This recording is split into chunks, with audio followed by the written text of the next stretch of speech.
सिंधुदुर्ग जिल्ह्यामध्ये मात्र पेट्रोलची टंचाईची समस्या उद्भवली आहे। जिल्ह्यामधल्या कोणत्याही पेट्रोल पंपावर पेट्रोल मिळत नसल्यानं नागरिक आणि पर्यटकांचे प्रचंड हाल होत आहेत। जिल्ह्यातल्या कणकवली, कुडाळ, सावंतवाडी, बांदा, देवगड या तालुक्यांमधल्या पेट्रोल पंपावर वाहनांच्या लांबच लांब रांगा लागलेल्या आहेत।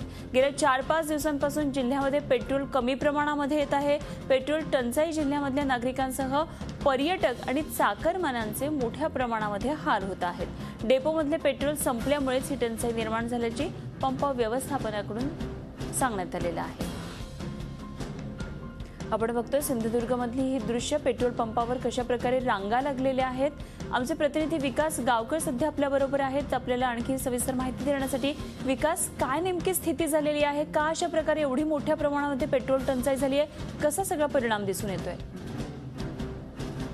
दिवस सिंधुदुर्ग जिल्ह्यामध्ये ही परिस्थिती आहे आणि सिंधुदुर्ग जिल्ह्यात सध्या मोठ्या प्रमाणात पर्यटक आणि चाकरमानी आलेले आहेत। मात्र ऐन जो हंगाम आहे आणि या हंगामामध्ये पेट्रोल मिळत नसल्यामुळे मोठ्या प्रमाणात चाकरमानी आणि पर्यटकांचे हाल होताना दिसत आहेत। प्रत्येक पेट्रोल पंप आहे तिथे पेट्रोल आल्यानंतर जवळजवळ अर्ध्या ते 1 किलोमीटरच्या रांगा लागतात। मात्र पेट्रोल हाताहात संपत असल्याने अक्षरशः काही पेट्रोल पंपामध्ये अक्षरशः 200 ते 300 रुपयातच पेट्रोल दिलं जाते की जेणेकरून सर्वांना पेट्रोल मिळावं अशा प्रकारची अपेक्षा आहे। मात्र अनेक ठिकाणी त्यामुळे पर्यटकांचे आणि चाकरमान्यांचे हाल होत आहेत। जे आपण संपर्क साधला आहे की कशामुळे हे पेट्रोल चे हाल होत आहेत, तर पेट्रोल जे चालक आहेत त्यांच्याकडून सांगण्यात आलेलं आहे की पेट्रोल कमी प्रमाणात येत आहे, त्यामुळे अशा प्रकारचे हाल होत आहेत। आणि गेले 4 ते 5 दिवस अशा प्रकारचे हाल मात्र पर्यटकांचे आणि चाकरमान्यांचे अनुपमाला सुरू आहेत। त्यामुळे मोठ्या प्रमाणात रांगा लागतात, काही गाड्या तर बंद ठेवाव्या लागल्यात, अशा प्रकारची परिस्थिती इथे उद्भवताना दिसते।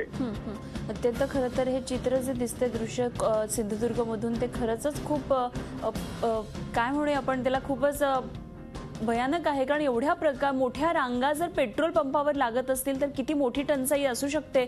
या संदर्भात आम्ही जिल्हाधिकाऱ्यांबरोबर सुद्धा बोलण्याचा प्रयत्न केला, फोनवरून त्यांना संपर्क साधण्याचा प्रयत्न केला, तर त्यांनी सांगितलेलं आहे याबाबतची आम्ही माहिती घेऊ आणि आपल्याला सांगू। विकास, धन्यवाद आपण दिलेल्या सगळ्या सविस्तर माहितीविषयी। अपडेट्स आपल्याकडून जाणून घेत राहू। विकास गावकर आमचे प्रतिनिधी आपल्याला सिंधुदुर्गमधल्या या बातमीवर आणखी माहिती देत होते। 4 दिवसांपासून पेट्रोल टंचाई आहे सिंधुदुर्गमध्ये, पर्यटक जातात तर सावधान रहा, पेट्रोलची मोठी टंचाई आहे।